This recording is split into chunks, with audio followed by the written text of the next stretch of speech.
말씀 잘 들었습니다. 변호인단에서 법적인 문제 포함하여 몇 가지 핵심만 좀 짚어서 말씀을 드리겠습니다. 지금 저희 본 교회가 이 저항하고 투쟁하는 것의 본질은 보상 금액의 문제라기보다는 불법과 불의에 대한 저항입니다. 우리가 지금 이루어지는 교회에 대한 재개발이 불법이고 사기이고 불의한 행동이라고 말하는 근거는 법적으로 있습니다. 2008년도 4월에 이미 이 장이 뉴타운에 대해서 재정비 촉진 계획 상세한 내용이 적힌 도면 이것들이 고시가 되었습니다.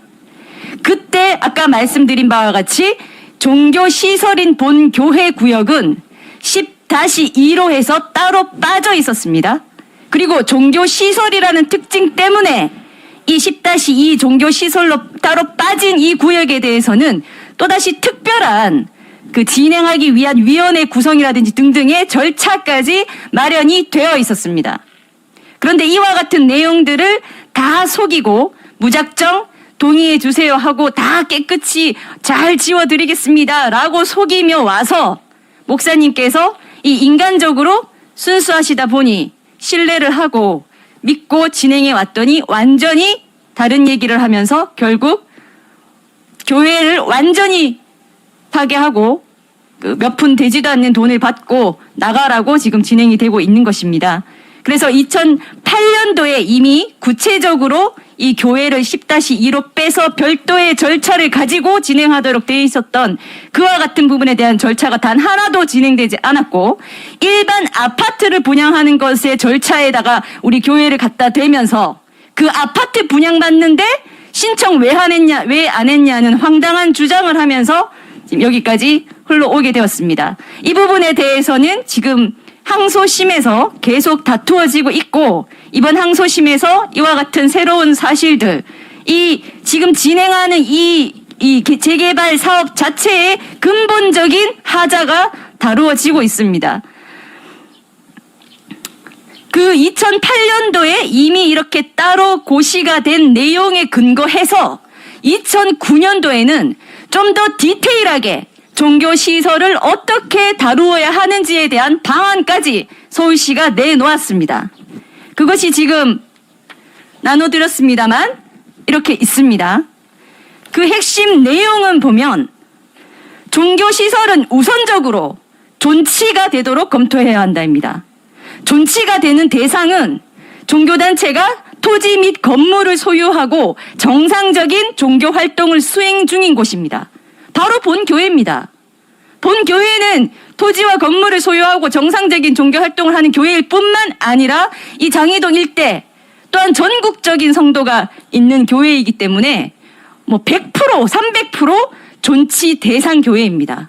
존치시키지 않는다는 것은 교회가 스스로 더 이상 하지 않겠다고 나가지 않는 이상 불가능한 것이었습니다.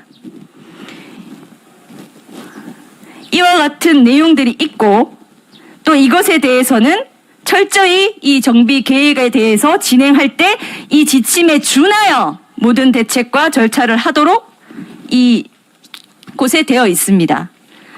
이와 같은 문제점들이 있다는 말씀을 먼저 드리고요. 그리고 또 어제 집행 시도가 있었습니다만 대법원의 예규가 이번 달인 4월 1일자로 신규로 제정된 것이 있습니다.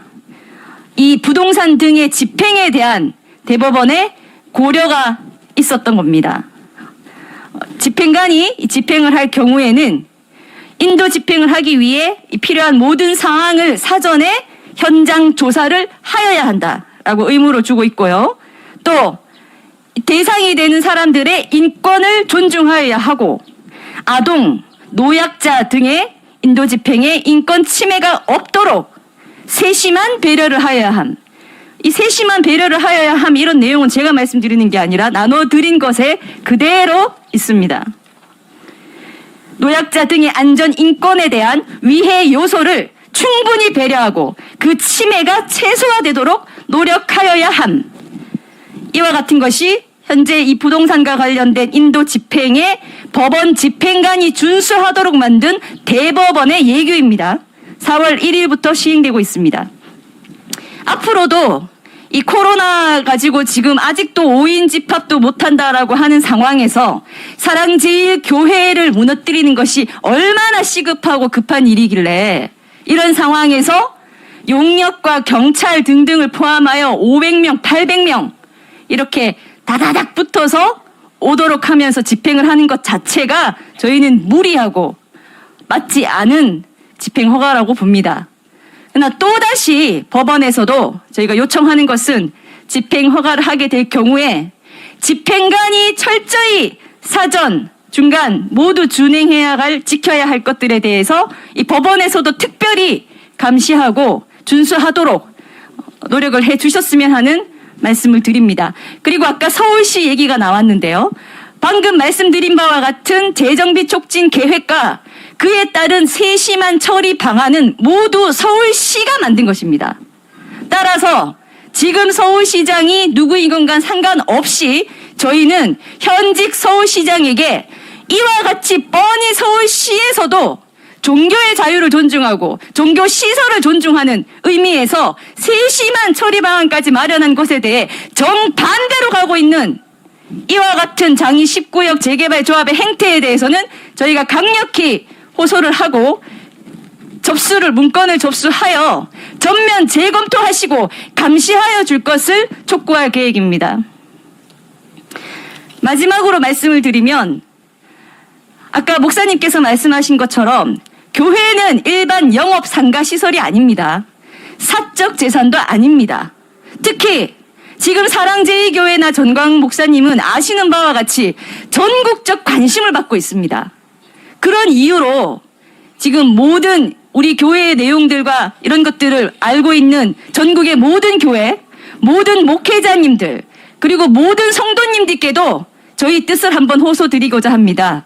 본 교회가 이런 터무니없는 교회를 철저히 무시하고 사기를 쳐서 불법으로라도 내쫓으면 그만이라고 생각하는 이 근본적인 인식의 문제, 이 교회에 대한 모욕적인 행태에 대해서는 똑같이 공감을 하셔야 합니다. 왜냐하면 본 교회가 목숨 걸고 이와 같은 불법과 불의와 교회를 철저히 무시하는 하나님을 모욕하는 이런 행태를 용납하지 않고 목숨 걸고 저항하는 이유는 전국에서 보고 있기 때문입니다. 만약 한기총 대표회장을 하신 전광 목사님이 계신 이 사랑제일교회, 문재인 정부와 대표적으로 맞서 저항하는 본 교회가 이와 같이 터무니없는 것으로 파괴되고 철거되는 것이 성공하게 된다면 앞으로 어떤 재개발하고도 이길 수 있는 교회는 대한민국에 없을 거라고 봅니다.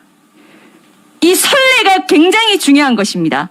이미 모든 사람들이 관심 갖고 있기 때문에 더더욱 우리는 절대 불법한 것이 선례로 남지 않게 해야 한다는 그 상징성 의미에서도 모든 성도들이 목숨 걸고 저항하고 있습니다.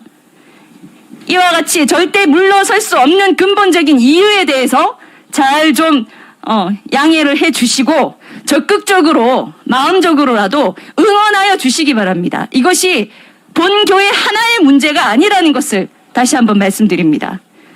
재개발 사업을 하는 쪽에서는 전국 어디든 간에 이 교회 종교시설 하면 오히려 무시하는, 자기들의 사업 이익에 도움이 안 된다, 철저히 돈으로만 바라보고 무시하는 그러한 것이 선례로 돼서는 절대 안 될 것입니다. 그와 같은 피해는 결국 대한민국 한국교회 전체로 돌아가게 될 것입니다. 우린 그러한 것을 역사적으로 잘 보아왔습니다.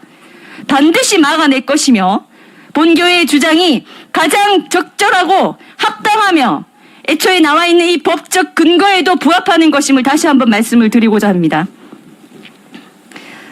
네, 오늘 기자회견은 여기서 마치도록 하겠습니다.